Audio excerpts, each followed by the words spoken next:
சோம்பேறியான Lucy. ஞாயிற்றுக்கிழமை leave முடிஞ்சு திங்கக்கிழமை ஆரம்பிச்ச உடனே எல்லா பறவைங்களும் வேலைக்காக கிளம்பி போனாங்க.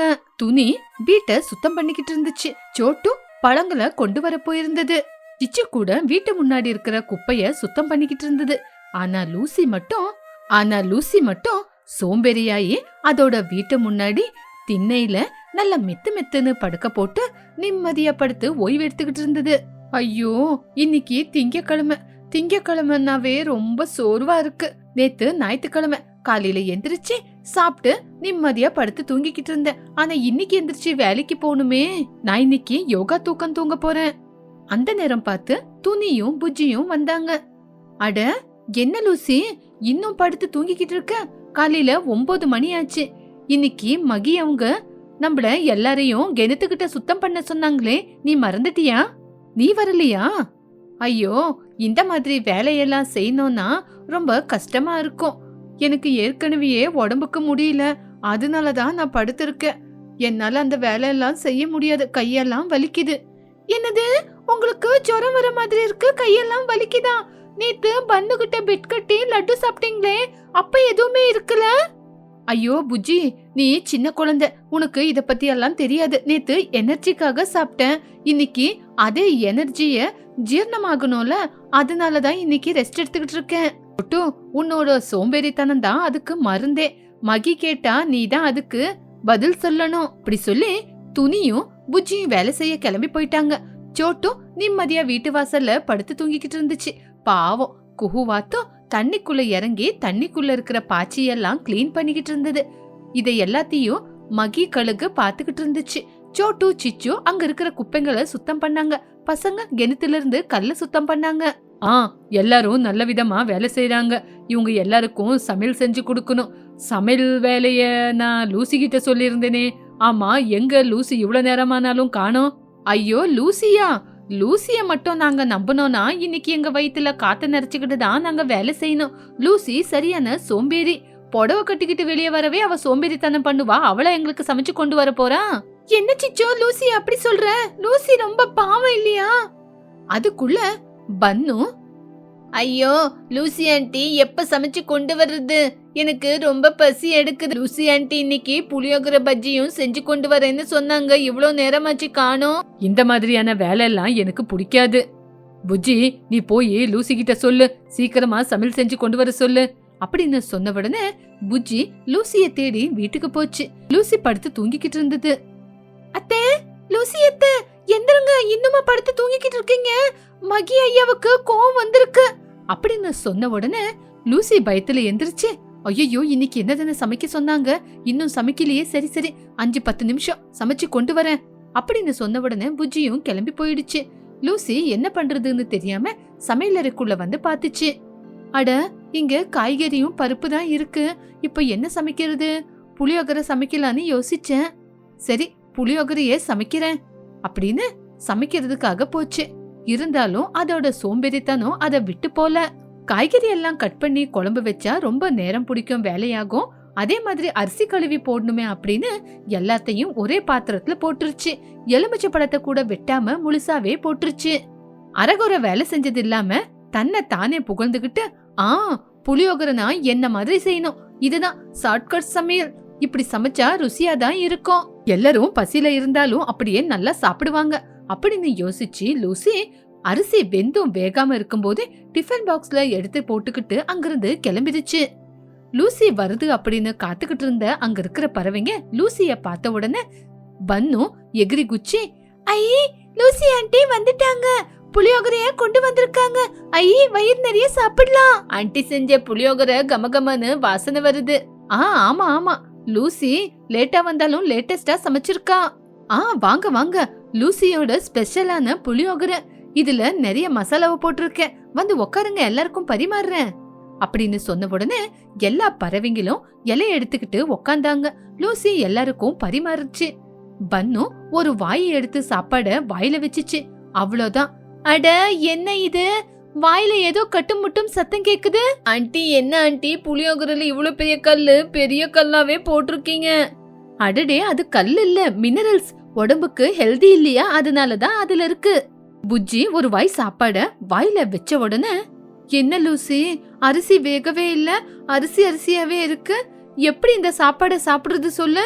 டோட்டு கூட சாப்பிடும்போது சாப்பாட்டுல இருந்து ஒரு வெங்காயத்தை எடுத்து காட்டி, அட என்ன லூசி, வெங்காயத்தை முழுசா முழுசா போட்டிருக்க, இதுல பூச்சி எல்லாம் இருக்காதா?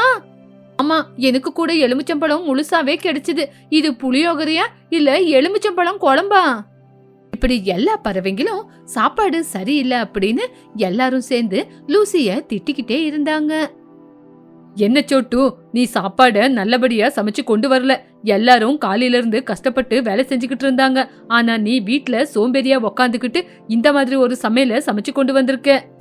தலைய குனிஞ்சுக்கிட்டே, சாரி மகி, என்ன மன்னிச்சிடுங்க. எனக்கு கொஞ்சம் உடம்புக்கு முடியல, அதனாலதான் வீட்ல டயர்டா படுத்துக்கிட்டு இருந்தேன். இப்போ என்ன பண்றது, எங்க எல்லாருக்கும் ரொம்ப பசி எடுக்குதே அப்படின்னு சொன்ன உடனே புஜ்ஜி ஒரு யோசனையை சொல்லிச்சு.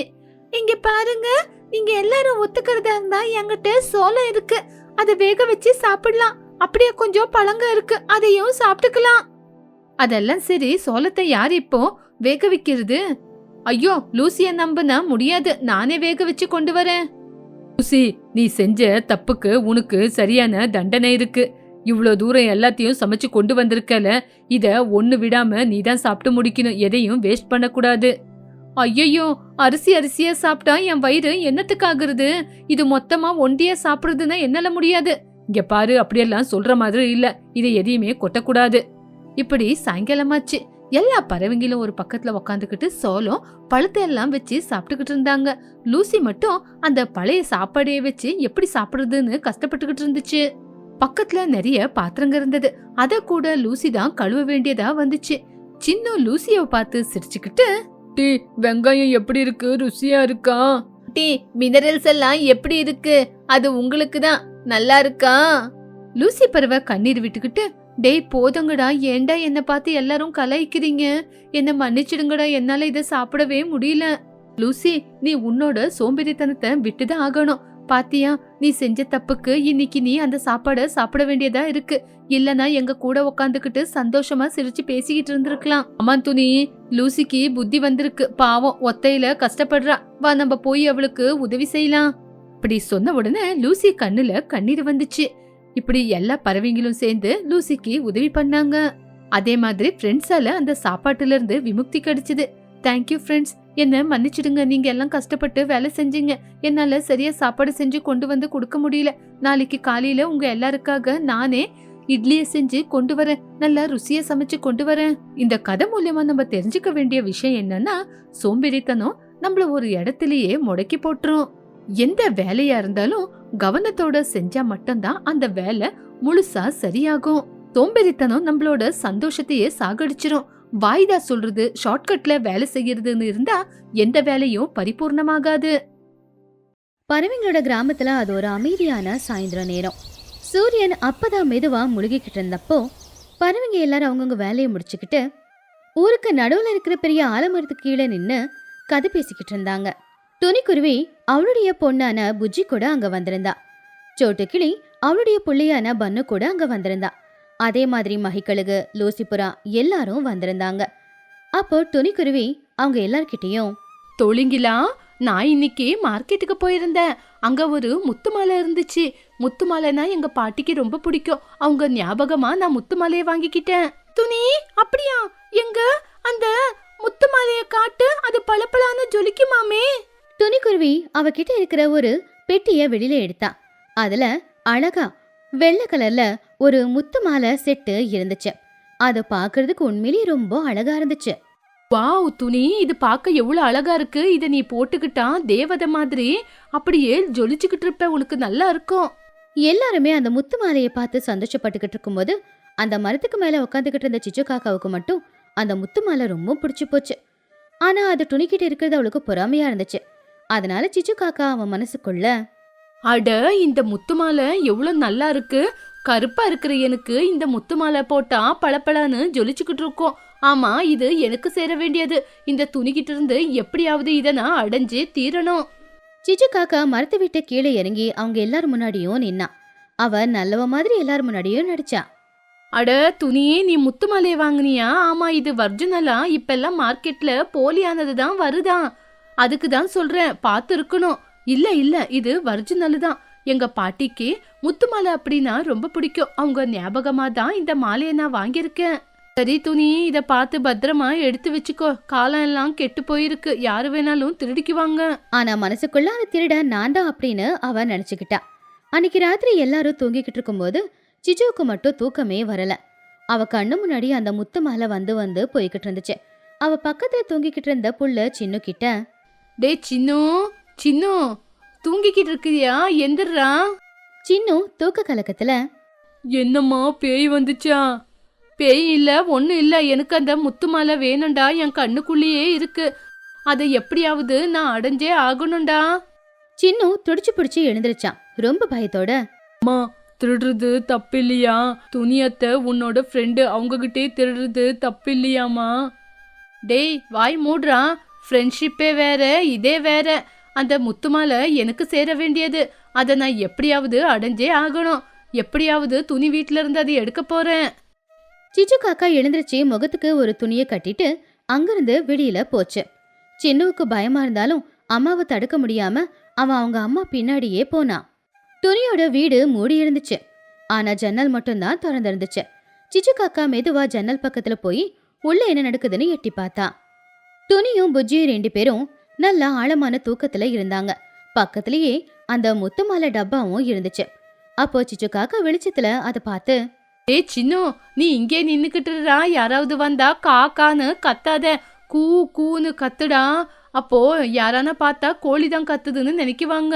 அம்மா, எனக்கு ரொம்ப பயமா இருக்கு, என் காலெல்லாம் உதறுதுமா. சிச்சு காக்கா மெதுவா அதோட ரெக்கைய உள்ள விட்டு தூரத்துல இருந்த அந்த முத்து மாலை டப்பாவை வெளியில கொண்டு வந்தா. அதுக்கப்புறம் அதை திறந்து அதுக்குள்ள இருக்கிற முத்து மாலையை எடுக்கும் போதுதான் திடீர்னு உள்ள படுத்துக்கிட்டு இருந்த புஜ்ஜி அசைஞ்சா. அப்போ புஜ்ஜி தூக்க கலக்கத்திலேயே, அம்மா, எனக்கு லட்டு வேணும், பெரிய லட்டு வேணும். சிச்சுவுக்கு இதயமே நின்னு போன மாதிரி இருந்துச்சு. அவ அசையாம கொள்ளாம சில மாதிரி நின்னா.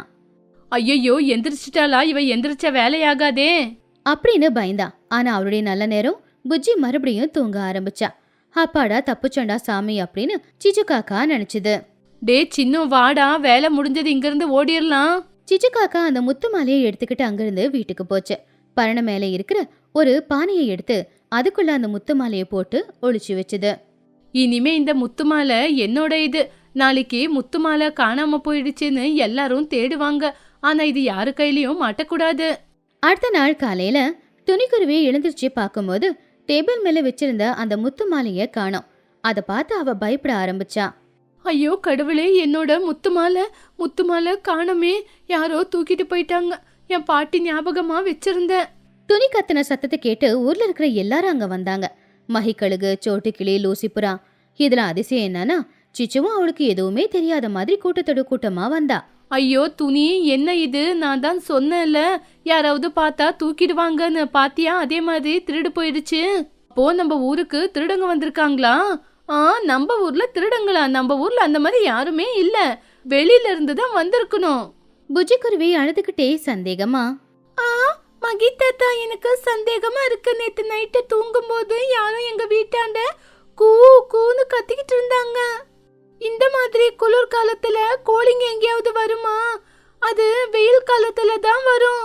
மகிக்கழுகு அதை கேட்டு, அட ஆமா ஆமா, கோழி மாதிரி கத்துறதுக்கு யாரோ பிளான் பண்ணி தான் பண்ணி இருக்கணும். அது யார் அது? ஒவ்வொரு வீட்லயும் போய் நகைய தேடி வரணும் நம்ம. சிச்சு காக்கா பதட்டமா, அட என்ன மகி அப்படி சொல்றீங்க? ஒவ்வொரு வீட்ல போய் தேடிக்கிட்டு வர முடியுமா? என்னோட வீட்லலாம் எந்த ஒரு பொருளும் இல்ல. யாரும் என் வீட்டு பக்கம் வர்றதே வேண்டாம். நான் என் வீட சுத்தபத்தமா வச்சிருக்கேன். அட என்ன சிச்சு, நீ அப்படி சொல்ற? திருடங்க யாராவது கொண்டு வந்து வச்சிருக்கலாம்ல. அப்படி நீ சொல்லாத. முதல்ல உன் வீட்ல இருந்தே ஆரம்பிக்கிறோம். யாருன்னு பாக்கலாம். சிச்சு பயந்துகிட்டு, என்ன சொன்னீங்க? என் வீட்ல இருந்து தேடுறீங்களா? என் மேலேயே உங்களுக்கு சந்தேகமா? அட சிச்சு, அப்படியெல்லாம் நினைக்காத. எல்லாரும் வீட்லயும் தேடணும்ல. யார் மேலேயும் வீணா சந்தேகப்படக்கூடாது. எல்லாரும் சேர்ந்து சிச்சுவோட வீட்டுக்கு போனாங்க. சிச்சுக்கு உடம்பெல்லாம் நடுங்க ஆரம்பிச்சுது. அந்த மாலைய நான் மேலதான் வச்சிருக்கேன். இவங்க வேற மேல போறாங்க. இன்னைக்கு நான் மாட்டிக்க போறேன் அப்படி மனசுல நினைச்சா. சோட்டு, நீ போய் சமையல் ரூம பாரு. சோட்டு, நீ இந்த பக்கம் வந்து பாரு. நான் போய் மேல பாக்குறேன். அதை கேட்டு சிச்சு பயந்துகிட்டே, அட மகி, நீங்க மேலே ஏறி பாக்குறீங்களா? அங்க தூளு ரொம்ப அதிகமா இருக்கும், மேல வேண்டாம், உங்களுக்கு தும்மல் வரும். ஐயோ, எனக்கு அந்த மாதிரி தும்மல் பிரச்சனை எல்லாம் எதுவுமே இல்ல, பரவாயில்ல. மகிக்கழுகு பரணிக்கு போச்சு. அங்க பழைய பானைங்க எல்லாம் இருந்துச்சு. ஒவ்வொரு பானையா அசைச்சு பாத்துக்கிட்டு இருந்துச்சு. சிச்சுவுக்கு உடம்பெல்லாம் நடுங்க ஆரம்பிச்சுது. அப்ப சிச்சு அதோட மனசுக்குள்ள, போச்சு, இத்தனை நாளா நான் சேர்த்து வச்ச என்னோட கௌரவம் எல்லாம் போச்சு. டே சின்னு, எங்கடா இருக்க, காப்பாத்துறா. சின்னுவுக்கு ஒரு ஐடியா வந்துச்சு. அவன் வீட்டுக்கு பின்னாடி போய் அங்க இருக்கிற புல்லுக்கட்டுக்கு நெருப்பு வச்சான். ஐயோ, நெருப்பு நெருப்பு நெருப்பு பிடிச்சி எரியுது, வாங்க யாராவது வந்து காப்பாத்துங்க. எல்லாரும் பதட்டமா வீட்டுக்கு பின்னாடி போனாங்க. அப்ப மகிக்கழுகும் பரண மேல இருந்து கீழே இறங்குச்சு. உடனே துணி தண்ணியை விட்டு அங்க எரிஞ்சுக்கிட்டு இருந்த அந்த நெருப்பு எல்லாத்தையும் அணைச்சிட்டான். ஐயோ, எவ்வளவு பெரிய பிரச்சனையில இருந்து என் பையன் என்ன காப்பாத்திருக்கான். மகி, பரீட்சை பண்ணது போதும், நிறுத்திருங்க. இல்ல இல்ல, அப்படியெல்லாம் நிறுத்த முடியாது. இருந்தாலும் இப்பத்துக்கு வேண்டாம், நாளைக்கு காலையில வந்து தேடுறோம். எல்லாரும் அங்கிருந்து போயிட்டாங்க. சிச்சு ரொம்ப சந்தோஷப்பட்டா. ஆனா பயம் மட்டும் போகல. ஏ சின்னு, இன்னைக்கு நீ எப்படியும் என்ன காப்பாத்திட்டடா. இருந்தாலும் நாளைக்கு அந்த மகி வந்து தேடுவாங்க. அப்ப மாட்டிக்க கூடாது, எங்கேயாவது ஒளிச்சு வைக்கணும். அம்மா, மறுபடியும் கொண்டு போய் துணி அத்தை வீட்லயே வச்சிடலாமா? எனக்கு ரொம்ப பயமா இருக்கு. உனக்கு என்ன பைத்தியம் பிடிச்சிருக்காடா? மறுபடியும் கொண்டு போய் துணி அத்தை வீட்டுல வச்சா நம்ம தான் திருடணும் அப்படின்னு மாட்டிக்குவோம். இல்ல இல்ல, இது எனக்கு சொந்தமானது. இது எங்கேயானா பத்திரமா ஒளிச்சு வைக்கணும். அன்னைக்கு ராத்திரி சிச்சு காக்கா ரகசியமா அந்த முத்து மாலையை எடுத்துக்கிட்டு கிணத்துக்கிட்ட போச்சு. அங்க யாருமே இல்ல. அவ கிணத்துக்குள்ள இறங்கி கல்லோட இடுக்குல அந்த மாலைய வச்சுட்டா. ஆனா அவங்களுக்கு தெரியாதது என்னன்னா, ஒருத்தங்க அவங்கள கவனிச்சுக்கிட்டே இருந்தாங்க. அது புஜ்ஜி குருவி. முத்து மாலை தொலைஞ்சதுல அவளுக்கு ராத்திரி தூக்கம் கூட வரல. சிச்சு எதையோ ரகசியமா எடுத்துட்டு போறத அத புஜ்ஜி பார்த்தா. அவளுக்கு சந்தேகமா இருந்துச்சு. அவ உடனே அந்த கிணத்துக்கிட்ட வந்து கிணத்துல என்ன இருக்கு அப்படின்னு எட்டி பார்த்தா. ஓஹோ, இத திருடினது சிச்சு அத்தையா? இந்த நேரத்துல எதுக்கு இங்க போறாங்க? ஓ, இங்கதான் ஒளிச்சு வச்சிருக்கீங்களா? நாளைக்கு எல்லாரும் முன்னாடியும் நீங்க தான் திருடிருக்கீங்கன்னு நான் காட்ட போறேன். அடுத்த நாள் காலையில மகிக்கழுகு மறுபடியும் செக் பண்றதுக்காக வந்துச்சு. மகி தாத்தா, நில்லுங்க. நம்ம வீடு வீடா போய் தேட வேண்டிய அவசியம் இல்ல. இந்த கிணறுக்குள்ளதான் முத்து மாலைய ஒளிச்சு வச்சிருக்காங்க. எல்லாரும் அதை கேட்டு ஆச்சரியப்பட்டாங்க. சிச்சுவோட முகம் வாடி போச்சு. கை காலெல்லாம் நடுங்க ஆரம்பிச்சுது. புஜ்ஜி, சின்ன பசங்க சின்ன பசங்களா தான் இருக்கணும், சும்மா எல்லாம் பேசக்கூடாது. அத்தை, நீங்க சும்மா இருங்க. நீங்க நேத்து நைட்டு இதுக்குள்ள போய் முத்து மாலையை ஒளிச்சு வச்சது நான் பார்த்தேன். நீங்க தானே திருடினீங்க. மகிக்கழுகு உடனே அந்த கிணத்துல குதிச்சு பார்த்தப்போ அங்க காணாம போன அந்த முத்து மாலை இருந்ததை கண்டுபிடிச்சுது. அதை எடுத்துக்கிட்டு வெளியில வந்துச்சு. என்னோட முத்து மாலை, கடவுளே, என் மாலை கிடைச்சிருச்சு. அப்போ மகிக்கழுகு, அட, இந்த கெட்ட வேலையை செஞ்சது நீதானா? இனிமே இந்த ஊருக்குள்ள இருக்கிறதுக்கே உனக்கு அருகதை இல்ல. இப்பவே இந்த ஊரை விட்டு வெளியே போனோம். துணி உன்னோட ஃப்ரெண்ட் இல்லையா? அவளுக்கே நீ துரோகம் பண்ணிருக்க. சிச்சு காலில் விழுந்து அழுதுகிட்டே, மகி, என்ன மன்னிச்சிடுங்க. இனிமே இந்த மாதிரி தப்ப பண்ண மாட்டேன். துணி, நீயும் என்ன மன்னிச்சிடு. இனிமே இந்த மாதிரி தப்ப செய்ய மாட்டேன். என் பையன் மேல சத்தியம், இனிமே தப்பு பண்ணவே மாட்டேன். துணி அந்த முத்து மாலைய வாங்கிக்கிட்டு, மகி, சிச்சுவை மன்னிச்சிடுங்க. அவளை இந்த ஊரை விட்டு அனுப்புறது வேண்டாம். அவ கையில குழந்தை வேற இருக்கு. இனிமே அவ அந்த மாதிரி தப்ப பண்ண மாட்டா. துணி, நீ ரொம்ப நல்லவா, அதனாலதான் நீ சிச்சுவை மன்னிச்சு விட்டுருக்க. இங்க பாரு சிச்சு, இருந்தாலும் நீ செஞ்ச தப்புக்கு தண்டனைய அனுபவிச்சுதான் ஆகணும். இனிமே இந்த கிணத்துல இருந்து தண்ணியை யாருமே வேஸ்ட் ஆக்காத மாதிரி, இதுல குப்பையும் எதுவுமே விழுவாத மாதிரி பாத்துக்கணும். மகி, என்ன மன்னிச்சிடுங்க. இனிமே இந்த மாதிரி தப்ப நான் பண்ண மாட்டேன். நான் செஞ்ச தப்புக்கு பிராயச்சித்தமா இந்த கிணற பத்திரமா பாத்துக்கிறேன். என்ன மன்னிச்சிடுங்க. அன்னையில இருந்து சிச்சு காக்கா அவளுடைய திருட்டு புத்திய விட்டுட்டு நேர்மையா வாழ ஆரம்பிச்சா.